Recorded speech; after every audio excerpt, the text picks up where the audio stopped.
내가 보매 어린 양이 7인 중에 하나를 떼시는데 그때에 내가 들으니 내 생물 중에 하나가 우레소리같이 말하되 오라 하기로 이에 내가 보니 흰말이 있는데 그 탄자가 활을 가졌고 면류관을 받고 나아가서 이기고 또 이기려고 하더라. 계시록 6장 1절로 2절 말씀입니다. 창세기 1장 1절에 태초에 하나님이 천지를 창조하시니라. 이 태초보다 더 태초인 요한복음 1장 1절의 태초에 말씀이 계시니라. 이 말씀이 하나님과 함께 계셨으니 이 말씀은 곧 하나님이시니라. 그가 태초에 하나님과 함께 계셨고 만물이 그로 말미암아 지은 바 되었으니 지은 것이 하나도 그가 없이는 된 것이 없느니라. 요한복음 1장 1절로 3절 말씀입니다. 이 태초에 삼위 하나님은 십자가 사건을 예정하시고 창조 목적 학교를 7천년으로 예정하시고 이때에 천사를 창조하시고 천사가 타락한 이후에 창조한 것을 커튼을 거두신 것이 창세기 1장 2절 말씀입니다. 그리고 아담을 창조하시고 아담 타락 후 여자의 후손으로 예수님이 오셔서 어린 양이 되실 것을 약속하신 것이 구약 4천년의 준비 기간이었습니다. 아담이 타락 후에 시간 세계로 떨어지게 되고 삼위 하나님의 계획대로 이루시고 계시므로 하나님의 말씀은 1.1핵도 없어지지 아니하고 다 이루어질 수밖에 없다는 것을 진실로 너희에게 이르노니 천지가 없어지기 전에는 율법의 1.1핵도 결코 없어지지 아니하고 다 이루리라고 예수님께서 산상수훈을 통하여 말씀하신 것입니다. 창조 목적 학교의 기간이 구약 4천년의 준비 기간과 신약 2000년의 창조 목적 학교의 훈련을 마치며 예수님께서 창조 목적 학교를 폐교하시기 위하여 공중 강림을 통하여 주님의 신부들을 데리러 오시고 신부들과 공중 혼인잔치 7년의 기간에 이 세상은 환란을 통하여 추수 작업을 하시고 7년 환란의 시간이 마치면 홍수 이전의 삶인 천년 왕국의 시간을 통하여 하나님의 자녀들의 마지막 추수 작업이 마치고 사단의 세력은 무적행인 불못에 던지고 새하늘과 새 땅에서 삼위 하나님과 하나님의 자녀들과 영원히 행복하게 창조 목적의 동력자로서 살게 되는 것이 하나님의 창세 전의 계획이라는 것입니다. 이것을 바울이 깨닫고 우리에게 가르치신 것이 나의 복음과 예수 그리스도를 전파함은 영세 전부터 감추어졌다가 이제는 나타내신 바 되었으며 영원하신 하나님의 명을 따라 선지자들의 글로 말미암아 모든 민족이 믿어 순종하게 하시려고 알게 하신 바 그 신비의 계시를 따라 된 것이라고 로마서 16장 25절로 26절에 말씀한 것입니다. 그러므로 창세 전부터 지상 재림까지가 창조 목적 학교라는 것입니다. 구약은 어린 양의 피 흘리는 이야기인데 창세전에 준비된 어린 양으로 모든 역사를 주관하시는 분이 어린 양이며 주님 재림 전에는 어린 양을 경배하며 찬양하며 영광을 올리는 모습을 요한을 통하여 보여주신 것이며 재림 전에 있을 상고들에 대하여 계시록 6장에서 보여주신 것입니다. 이런 상고들이 나타날 때에 예수님의 재림에 가까이 있음을 알고 깨어있어 준비하라고 마태복음 24장을 통하여 이미 말씀하셨습니다. 내가 보며 어린 양이 7인 중에 하나를 떼시는데 그때에 내가 들으니 내 생물 중에 하나가 우레소리같이 말하되 오라 하기로 이에 내가 보니 흰말이 있는데 그 탄자가 활을 가졌고 면류관을 받고 나아가서 이기고 또 이기려고 하더라. 계시록 6장 1절로 2절입니다. 이미 6째 인까지 떼어진 상태이며 이런 징조가 점점 더 심해질 것을 말씀하셨는데 오늘은 첫째 인을 떼실 때에 흰 말을 탄 자에 대하여 말씀을 상고하고자 합니다. 이 흰 말을 탄 자가 누구인가에 대하여 많은 해석들이 있습니다. 흰 말은 왕권을 상징하는 면류관을 받아서 이기고 있다 하여 예수님으로 말하는 해석이 있습니다. 그러나 예수님이 아닙니다. 예수를 가장하고 그리스도를 가장한 적그리스도를 의미하며 사람의 미혹을 의미합니다. 계시록 6장 1절에서 17절의 인에 대한 말씀은 이 말씀으로 해석을 해줍니다. 예수께서 감람산 위에 앉으셨을 때에 제자들이 조용히 와서 이르되 우리에게 이르소서 어느 때에 이런 일이 있겠사오며 또 주의 임하심과 세상 끝에는 무슨 징조가 있사오리까? 예수께서 대답하여 이르시되 너희가 사람의 미혹을 받지 않도록 주의하라. 많은 사람이 내 이름으로 와서 이르되 나는 그리스도라 하여 많은 사람을 미혹하리라. 난리와 난리 소문을 듣겠으나 너희는 삼가 두려워하지 말라. 이런 일이 있어야 하되 아직 끝은 아니니라. 민족이 민족을 나라가 나라를 대적하여 일어나겠고 곳곳에 기근과 지진이 있으리니 이 모든 것은 재난의 시작이니라. 그때에 사람들이 너희를 환난에 넘겨주겠으며 너희를 죽이리니 너희가 내 이름 때문에 모든 민족에게 미움을 받으리라. 마태복음 24장 3절로 9절 말씀입니다. 그때에 사람이 너희에게 말하되 보라 그리스도가 여기 있다. 혹은 저기 있다 하여도 믿지 말라.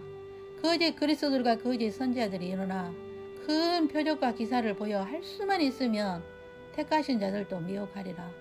보라 내가 너희에게 미리 말하였노라. 마태복음 24장 23절로 25절입니다. 흰말을 탄 자는 영향력이 강하고 힘이 있어 겉으로는 거룩하고 존귀하게 보이고 종교인처럼 보여서 많은 사람이 따르고 대중에게 인기가 있으며 가짜 그리스도를 진짜라고 가르치는 자들이며 예수님 지상 재림 때에는 엄청 심해지게 됩니다.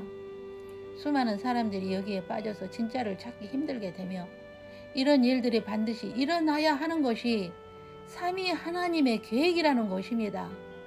이처럼 가짜가 다수이고 진짜는 소수이며 핍박받고 소외되게 하신 것은 하나님의 자녀들을 교육시키시는 교육 방법이라는 것입니다. 순기능적으로 가르치면 받아들이지 않기 때문에 역기능적인 교육 방법을 통하여 하나님의 자녀들을 훈련하십니다. 물이 더러워져야 정수된 물을 찾게 되고 탄소가 많아야 산소의 소중함을 알고 진짜인 산소를 갈급하게 된 것처럼 진짜를 알기 위해서 하나님의 말씀 안에서 지혜를 가지라고 수없는 가짜들이 판을 치게 하신 것입니다. 그러면 분별력을 갖기 위해서 우리는 어떻게 해야 할까요?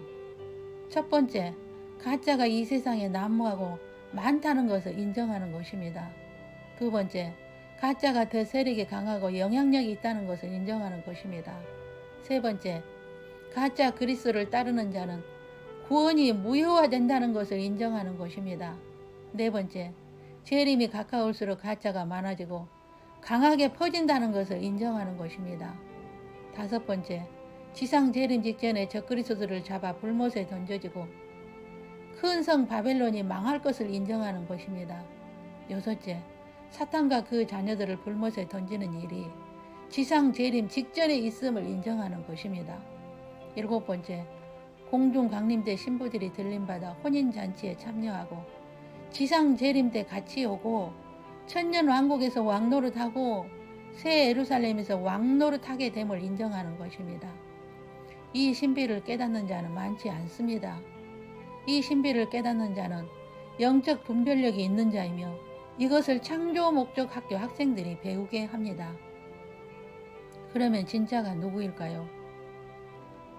첫 번째, 창세전에 어린 양으로 임신되신 분이며 두 번째, 삼위 하나님 중 성자 하나님이신 이이 되신 분이며 세 번째, 실제 손으로 말씀으로 우주 만물을 창조하신 분이며 네 번째, 하나님의 아들이신 분으로 모든 것이 일컬이신 분입니다. 다섯 번째, 독생자이신 분이며 여섯 번째, 여자의 후손으로 오신 분이며 일곱 번째, 메시아이시며 그리스도요 구원자이신 분이요 여덟 번째, 100% 인간이신 인자요 어린 양으로 성육신 하신 분이요 아홉 번째, 여호와이시며 야훼이시며 주님이신 분이요 열 번째, 만위의 소유자이시며 관리자이시며 통치자이신 분이며 11번째, 창조 목적 학교의 교장이신 분이며 12번째, 산거 후에 태어나실 어린 양이시며 재림해 오실 분이십니다. 진짜이신 예수님만이 구원자이심을 믿고 우리는 전해야 합니다. 아버지여, 창세전에 내가 아버지와 함께 가졌던 영화로서 지금도 아버지와 함께 나를 영화롭게 하옵소서. 태초에 말씀이 계시니라. 이 말씀이 하나님과 함께 계셨으니 이 말씀은 곧 하나님이시니라. 그가 태초에 하나님과 함께 계셨고 만물이 그로 말미암아 지은 바 되었으니 지은 것이 하나도 그가 없이는 된 것이 없느니라. 그 안에 생명이 있었으니 이 생명은 사람들의 빛이니라. 예수께서 이르시되 내가 곧 길이요 진리요 생명이니 나로 말미암지 않고는 아버지께로 올 자가 없느니라. 다른 이로서는 구원을 받을 수 없나니 천하 사람 중에 구원을 받을 만한 다른 이름을 우리에게 주신 일이 없음이라. 아들을 낳으려니 이름을 예수라 하라. 이는 그가 자기 백성을 그들의 죄에서 구원할 자이심이라. 예수라는 이름은 그가 자기 백성을 그들의 죄에서 구원할 자이심이라는 의미입니다. 하나님의 자녀로 예정된 자들을 그들의 죄에서 구원할 자이십니다. 모든 인류가 아닙니다. 자기 백성입니다. 지금은 적그리스도들이 활동하는 상고시대이며 모든 종교의 구원자가 있다고 하는 것은 흰 말의 미혹입니다. 하나님의 지혜로 분별력을 갖고 구원을 지키시기를 간절히 소원합니다. 기도하겠습니다. 알파와 오메가여 처음과 마지막이요 시작과 마침이 되신 어린 양이신 예수님, 창세전에 하나님의 신비를 알게 하시고 창조 목적을 행하게 하시고 다시 오실 주님을 맞이하기 위하여 깨어있게 하시고 준비하게 하신 은혜를 주시오니 감사합니다. 마지막 때의 징조 중 하나인 흰말의 비밀인 사람의 미혹을 분별할 수 있는 지혜를 허락하사 악에서 보호받는 주님의 양무리들로 축복하시오니 감사합니다. 빌라델피아 교회의 열린 문으로 인도하신 은혜를 감사합니다. 주 예수님 어서 오시옵소서. 주님만 사모하며 주님만 경외하며 경배합니다. 우리의 경배를 받으시옵소서. 다시 오실 주 예수 그리스도 이름으로 기도 올립니다. 아멘. 주 예수 그리스도의 은혜와 하나님의 사랑과 성령의 교통하심이 매일 매 순간마다 오직 예수님께만 초점 맞추고 창조 목적을 행하고 하나님의 말씀의 지혜를 받아 가짜를 분별하여 미혹에서 건짐을 받고 다시 오실 주님만을 사모하며 경배하는 주님의 양무리 이해와 저들 가정 이해와 모든 삶 위에 영원토록 함께 계시기를 주 예수님의 이름으로 축원하옵나이다. 아멘.